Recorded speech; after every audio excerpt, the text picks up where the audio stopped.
கர்த்தருடைய பரிசுத்த நாமத்திற்கு மகிமை உண்டாவதாக. இந்த காலை வேளையிலே தேவனுடைய வார்த்தையை தியானிக்க கர்த்தர் நமக்கு கிருபை செய்வாராக. கடந்த 5 மாதங்களும் கர்த்தர் நம்மளை கண்மணி போல் பாதுகாத்து இந்த 6ஆம் மாதத்துக்குள் பிரவேசிக்க செய்த தயவுக்காய் கர்த்தரை ஸ்தோத்தரிக்கிறேன். உள்ளத்தின் ஆழத்திலிருந்து கர்த்தரை துதிக்கிறேன்.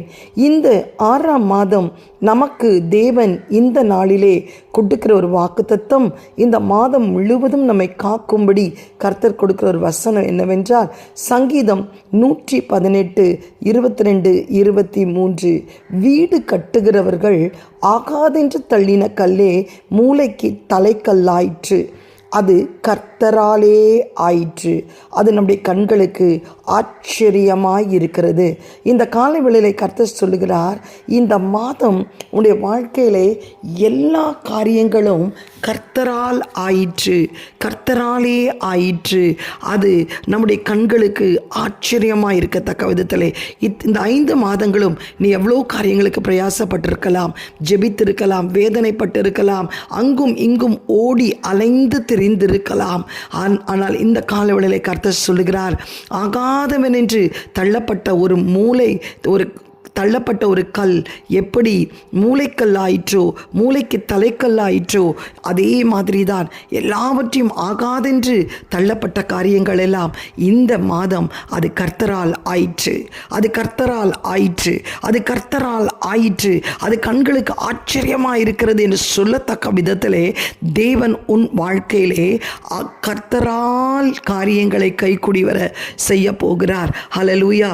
ஏனென்றால் யாக்கோப்பு 1:17 சொல்லப்படுகிறது, நன்மையான எந்த ஈவும் பூரணமான எந்த வரமும் வரத்திலிருந்து உண்டாகி ஜோதிகளின் பிதாவிடத்தில் இறங்கி வருகிறது, அவரிடத்தில் யாரொரு மாதிரலும் யாதொரு வேற்றுமை நிழலும் இல்லை.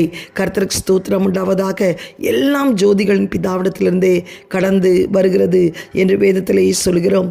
இன்றைக்கு வேதத்திலிருந்து 3 ஆசீர்வாதங்கள் கர்த்தரால் வரும், கர்த்தரால் ஆயிற்று, அது கண்களுக்கு ஆச்சரியமாக இருக்கிறது. அது எல்லாராலும் தள்ளப்பட்ட ஒரு கல், ஆனால் கர்த்தர் அந்த கல், மூளைக்கல் தலைக்கல் ஆயிற்று என்று சொல்லத்தக்க விதத்தில், அந்த மூளைக்கல் தலைக்கல் ஆயிற்று என்று சொல்லத்தக்க விதத்தில், அது கர்த்தரால் ஆயிற்றுன்னு சொல்லத்தக்க விதத்தில் தேவன் பெரிய காரியங்களை செய்வார். முதல் ஆசீர்வாதம் நீதிமொழிகள் 16:33. 16:33 வாசிக்கும்போது, சீட்டு மடியிலே போடப்படும், காரிய சித்தியோ கர்த்தரால் வரும். சீட்டு மடியிலே போடப்படும், ஆனால் காரிய சித்தியோ கர்த்தரால் வரும். சீட்டு போடுறத பார்த்துருக்கீங்க, சீட்டு குலுக்கி போடுவாங்க, ஆனால் யாருக்கு வரும்னு யாருக்குமே தெரியாது. எடுத்த உடனே பா உனக்கு அடிச்சதுப்பா கோல், அடிச்சதுப்பா அதிர்ஷ்டம் அப்படின்னு நம்ம சொல்லுவோம். இதுதான் உன் லக்கு. அது லக்கும் இல்லை, அதிர்ஷ்டமும் இல்லை, கோலும் இல்லை, அது கர்த்தரால் ஆயிற்று. அந்த சீட்டு விடுற பேர் கர்த்தர் நியமித்து வைத்திருக்கிறார். அது கர்த்தரால் மாத்திரம்தான் அதை காரிய சித்தியோ அது கர்த்தரால் மாத்திரம்தான் வரும். வேதத்திலே சீட்டு போட்ட இடத்துல பாருங்களேன், யோசுவா 14ஆம் அதிகாரம் 1-2 வாசிக்கும் போது, ஆண்டவர் யோசுவாவை கொண்டு இஸ்ரவேல் ஜனங்களை கானான் தேசத்துக்கு அழைத்து செல்லும்போது சீட்டு போடப்படுகிறது. யார் யார் பேரில் எந்தெந்த நிலம் சீட்டு விழுதோ அவங்களுக்கு அது பங்கிட்டு கொடுக்க வேண்டும். அப்படியாக நீங்கள் பார்க்கும்போது எத்தனையோ பேர் எத்தனையோ நிலத்தை விரும்பி இருக்கலாம், ஆனால் தேவன் அவர்கள் விரும்பினதை காட்டிலும் ஒரு விசேஷித்த நிலத்தை கர்த்தர் அவர்கள் பேரில் சீட்டு விழும்படி செய்தார். கர்த்தருக்கு ஸ்தோத்திரம் உண்டாவதாக. சீட்டு மடியிலே போடப்பட்டது, குலுக்கி இந்தந்த கோத்திரத்திற்கு இந்தந்த நிலம் என்று சொல்லி, ஆனால் காரிய சித்தியோ கர்த்தரால் வந்தது. யாருக்கு எந்த நிலம் என்று சொல்லி கர்த்தர் நியமித்து வைத்திருக்கிறார். இந்த காலை வேளையிலே கூட உனக்கு எந்த இடத்துல உனக்கு ஆசீர்வாதம் உண்டு, யார் மூலமாய் ஆசீர்வாதம் கிடைக்க, எல்லாவற்றையும் கர்த்தர் நிர்ணயித்து வைத்திருக்கிறார். உன்னுடைய பிரயாசம் எல்லாம் விருதாதான். நீ எவ்வளவுதான் பிரயாசப்பட்டாலும் அது கர்த்தரால் மாத்திரமே வரும். யோனா 1:7 வாசிக்கும் போது கர்த்தருக்கு ஸ்தோத்திரம் 10ஆம் வசனத்தை வசனத்தையும் வாசிக்கும் போது பிரச்சனைக்கு யார் என்பதை கண்டுபிடிப்பதற்காக சீட்டு போடப்பட்டது. ஆனால் சீட்டு யார் பேரில் விழுந்தது? யோனா பேரில் விழுந்தது.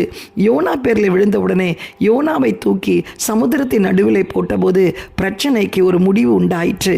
ஆனால் அந்த யோனாவை கர்த்தர் விட்டாரா? ஏன் யோனா? எல்லாரும் கப்பலிலே முழுகி போயிருக்கலாம். ஆனால் யோனா கர்த்தருக்கு தேவை. ஏன்? அவன் ஒரு தீர்க்கதரிசி. அவனை கொண்டு நினிவே பட்டணத்தின் ஜனங்களை ரட்சிக்கணும்.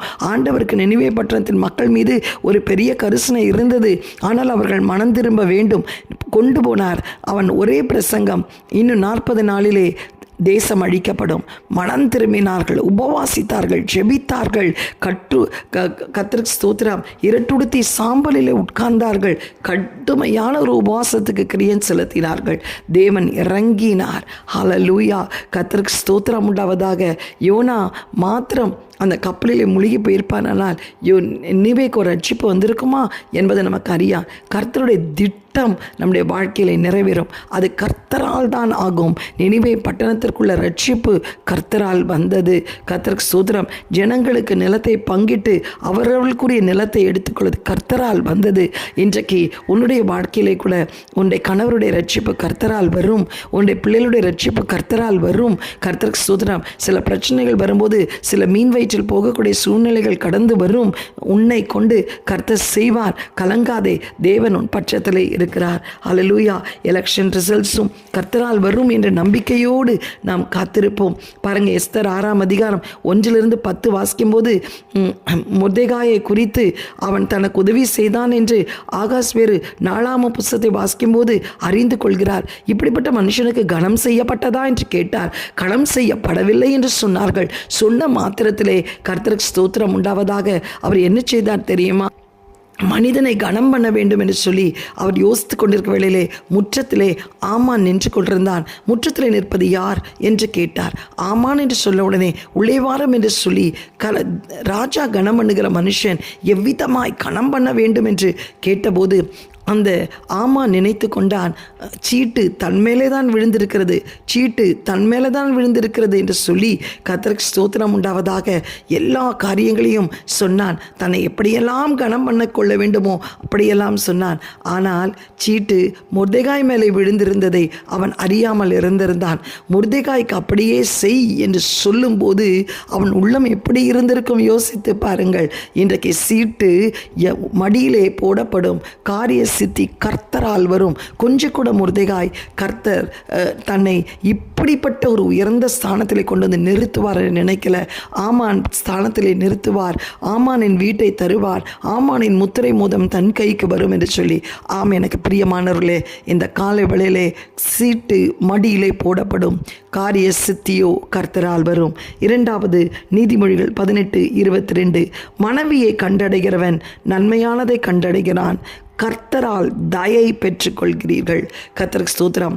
கர்த்தரால் தயை பெற்றுக்கொள்வோம். தயை, ஒரு மனுஷனுக்கு தயை எப்படி கிடைக்கும்? கர்த்தரால் தான் கிடைக்கும். நீ எவ்வளோ காசு கொடுத்துட்டாலும் ஏமாற்றிட்டு கூட போயிடுவாங்க. ஆனால் கர்த்தர் உன் மீது ஒரு தயை வச்சிட்டார்னா யாரும் உன்னால் யாரும் உன்னை ஏமாற்றவே முடியாது. இதுக்கு ஒரு எக்ஸாம்பிள் கொடுக்கிறார். மனைவி கண்டடைகிறவன் நன்மையானதை கண்டடைகிறான், கர்த்தரால் தயவையும் பெற்றுக்கொள்கிறான். ஆதியாம் 24:12 கர்த்தருக்கு ஸ்தோத்திரம் உண்டாவதாக. தயை செய்தருளும் என்று சொல்லி அந்த இடத்துல எலியேசர் தன் எஜமானாகிய ஈசாக்குக்கு பெண் பார்க்கிறதற்கு ஆபிரகாமின் தேசத்திற்கு கடந்து போகும்போது, ஆண்டவரே நீர் தயை செய்தருளும். எப்படி தயை செய்தருளும் என்று கேட்டான். குடிக்க தண்ணீர் தான் என்று கேட்பேன், ஆனால் ஒட்டகங்களும் குடித்து தீரும் மட்டும் தண்ணீர் வார்க்கிற பெண் எவளோ அவளே எஜமானுக்கு பாத்திரமான் என்று சொல்லி தயை செய்தருளும். எவ்வளோ கடினமான ஒரு ஜெபம் இது நடக்கும் என்று. ஏன்னா ஒரு ஒட்டகம் 10 கேலன் தண்ணி குடிக்கும், 10 ஒட்டகம் 10 கேலன் தண்ணி குடிக்கும். அந்த ஒட்டகங்கள் குடித்து தீரும் மட்டும் தண்ணீர் வார்க்கணும். எவ்வளோ ஒரு கடுமையான ஒரு காரியம். கர்த்தருக்கு ஸ்தோத்திரம். ஆனால் கர்த்தர் தயை செய்தார். ரெபேக்காள் வந்தாள். குடிக்க தண்ணீர் தான் என்று கேட்டார். குடியும் என் ஆண்டவரே என்று சொல்லி ஒட்டகங்களும் குடித்து தீரும் மட்டும் தண்ணீர் வார்ப்பேன் என்று சொன்னாள். ஹல்லேலூயா, கர்த்தருக்கு ஸ்தோத்திரம். அவள் கர்த்தர் எலியேசருக்கு தயை செய்தார். எலியேசர்கிட்ட எல்லாம் இருந்துச்சு, ஒட்டகங்கள், பொன், வெள்ளி எல்லாத்தையும் கொண்டு போனார். ஆனால் அதை கொண்டு ஒரு பெண்ணை வாங்க நியமிக்க முடியலை. ஒரு பெண் எப்படி நியமிக்கப்பட்டாள்? கர்த்தருடைய தயை எலியேசர் மேல் இருந்தது அந்த பெண். அது மாத்திரமல்ல, அந்த தயை தொடர்ந்து அவள் வீட்டுக்கு போகும்போது கர்த்தருக்கு ஸ்தோத்திரம் உண்டாவதாக. அதே ஆதியாம் 24 50, 55, 58 வாசித்தால் அந்த தயை தந்தை பெத்துவேல் இடத்திலிருந்து கிடைத்தது. அந்த தயை சகோதரன் லாபான் இடத்திலிருந்து கிடைத்தது. அந்த தயை ரெபேக்காளின் தாய் இடத்திலிருந்து கிடைத்தது. ஆண்டவர் தயை பாராட்டினார்னா சூழ இருக்க ஜனங்கள் எல்லாருடைய கண்களிலும் உனக்கு தயை கிடைக்கும், உனக்கு தயை கிடைக்கும். இந்த மாதம் தயைக்காக காத்து கொண்டிருக்கிறாயா? யார் கண்களிலே தயை கிடைக்க வேண்டும் என்று நீ ஜெபித்து கொண்டு, கர்த்தரால் அது ஆயிற்று. கர்த்தருக்கு ஸ்தோத்திரம். ரூத்துக்கு எப்படி போவாஸ் கண்களிலே தயை கிடைத்ததோ அப்படியாய் இன்றைக்கு உன்னுடைய காரியங்கள் எல்லாவற்றுக்கும் கர்த்தருடைய கரத்தில் தயை கிடைக்கும். 3வது நீதிமொழிகள் 21:31. குதிரை யுத்த நாளுக்கு ஆயத்தமாக்கப்படும், ஜெயமோ கர்த்தரால் வரும். எவ்வளவு குதிரைகள், காலாட்படைகள், குதிரைப்படைகள் எல்லாம் இருந்தாலும் தயை கர்த்தரால் வரும். கர்த்தருக்கு ஸ்தோத்திரம் உண்டாவதாக. 2 நாளாகமத்திலே நாம் பார்க்கிறோம். கர்த்தருக்கு ஸ்தோத்திரம் உண்டாவதாக. 20ஆம் அதிகாரத்திலே யோசபாத்துக்கு விரோதமாய் மோவாபியர், அம்மோனியர், சேர்தேசத்தார் 3 படைகளாய் கடந்து வந்து சூழ்ந்து கொண்டார்கள். 3 காலாட்படை, குதிரைப்படை, இராணுவ படை எல்லாம் சூழ்ந்தது. ஆனால் கர்த்தருடைய தயை யோசபாத் மீது இருந்தது. கர்த்தருக்கு ஸ்தோத்திரம். குதிரை யுத்த நாளுக்கு ஆயத்தமாக்கப்பட்டது. யோசபாத் எந்த படையும் எடுத்துக்கொண்டு போகவில்லை. அவன், எங்கள் தேவனே, அவரை நியாயம் தீர்க்க மாட்டீரோ, என்னது செய்வது என்று தெரியவில்லை, எதிர்த்து நிற்க எனக்கு பலனில்லை என்று சொல்லி பாடகர் குழுவை கொண்டு போய் போர்க்களத்தில் நிறுத்தும் போது கர்த்தர் யுத்த களத்தில் இறங்கி குழப்பத்தின் ஆவியை அனுப்பி அவர்களுக்குள்ளே ஒருவர் வெட்டுண்டு மடியும்படி செய்தார். குதிரை யுத்த நாளுக்கு ஆயத்தமாக்கப்படும். ஆனால் அந்த குதிரைகள் மூலமாய் ஜெயம் வராது, கர்த்தரால் வரும். 3 படை என்ன, 30 படை, 300 படை வந்தாலும் உனக்கு ஒன்றுமே இல்லைனாலும் உனக்குள் இருக்கிறவர் சர்வ வல்லமையுள்ள தேவன். உலகத்தில் இருப்பவனை காட்டிலும் உனக்குள் இருக்கிறவர் பெரியவர். அவர் சேனைகளின் கர்த்தர், எல் ஷடாய் என்ற நாமம் உள்ளவர். ஒரு பெரிய யுத்த களத்தில் நிற்கிறாயா? உனக்கு விரோதமாக எத்தனை கூட்டங்கள் கூடினாலும் அது தேவனால் கூடுகிற கூட்டம் அல்ல. யார் உனக்கு விரோதமாய் கூடுகிறார்களோ அவர்களை கர்த்தர் உன் பட்சத்தில் கொண்டு வருவார். உன்னை குற்றப்படுத்துகிற நாவுகளை குற்றப்படுத்தும்படி உன் வழக்காளிகளோடு வழக்காடுவார். தேவன் பெரிய காரியங்களை செய்வார். உனக்கு எதிராக எழும்புகிற ஆயுதங்கள் வாய்க்காதே போகும்படி செய்வார். கர்த்தருக்கு ஸ்தோத்திரம். குதிரை யுத்த நாளுக்கு ஆயத்தப்படும். ஆனால் உன்னோடு கூட இருக்கிறவர் ஜெயம் கொடுக்கிற தேவன். சாத்தான் சிலுவையிலே தோற்று போனவன், என் இயேசு சிலுவையிலே வெற்றி பெற்றவர். இந்த காலைவேளையிலே கர்த்தரால் ஆயிற்று. அது உன் கண்களுக்கு ஆச்சரியமாயிருக்கும். கர்த்தருக்கு ஸ்தோத்திரம். சீட்டு மடியிலே போடப்படும், காரிய சித்தியோ கர்த்தரால் வரும். மனைவி கண்டடையத்தக்க நன்மையானதை கண்டடைகிறாள். கர்த்தரால் தயை பெற்றுக்கொள்கிறான். குதிரை யுத்த நாளுக்கு ஆயத்தமாக்கப்படும், ஜெயமோ கர்த்தரால் வரும். இந்த மாதம் தேவன் ஒரு காரிய சித்தி கர்த்தரால் வரப்போகிறது. தயை கர்த்தரால் வரப்போகிறது. ஜெயம் கர்த்தரால் வரப்போகிறது.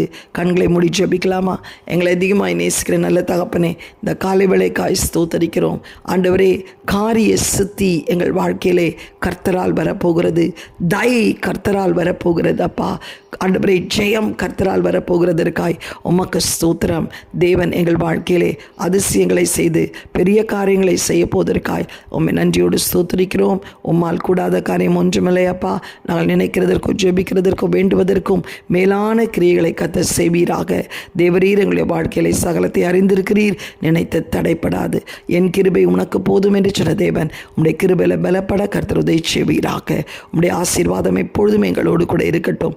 ஆண்டவரே, ஆகாத என்று தள்ளின கல்லே, ஆண்டவரே அப்பா, மூளைக்கல் தலைக்கல்லாயிற்று என்று வாசிக்கிறோமே, இது கர்த்தரால் ஆயிற்று. இது எங்கள் கண்களுக்கு ஆச்சரியமாக இருக்கிறது. இந்த மாதம் முழுவதும் அப்பா ஆண்டவரே, நாங்கள் எவ்வளோ பிரயாசப்பட்டிருக்கலாம். எங்கள் பலத்தினாலும் பராக்கிரமத்தினாலும் போராடி இருக்கலாம். பணத்தாலும் பதவினாலும் அலக்கடிக்கப்பட்டு இருக்கலாம். அப்பா, அசதியாய் கடந்து போயிருக்கலாம். ஆனால் இந்த மாதம் எல்லாவற்றையும் கர்த்தரால் ஆயிற்று என்று சொல்லத்தக்க விதத்தில் ஆண்டவரே முடியாததை முடிய செய்கிற தேவன் அப்பா, செய்ய இயலாததை இயல செய்கிற தேவன் நீர் எங்களோடு கூட இருக்கிறீர். இல்லாதவளை இருக்கிறதை போல் மாற்றுகிற தேவன், குறையை நிறைவாக்குகிற தேவன், புலம்பலை ஆனந்த களிப்பாய் மாற்றுகிற தேவன் எங்களோடு கூட இருந்து எங்களுக்கு எல்லாம் கர்த்தரால் ஆயிற்று என்று சொல்லத்தக்க விதத்திலே தேவன் அனுகிரகம் செய்கிறதற்காய் ஸ்தோத்திரம். இயேசுவின் மூலம் நல்ல பிதாவே, ஆமென். God bless you. Have a blessed month. Amen.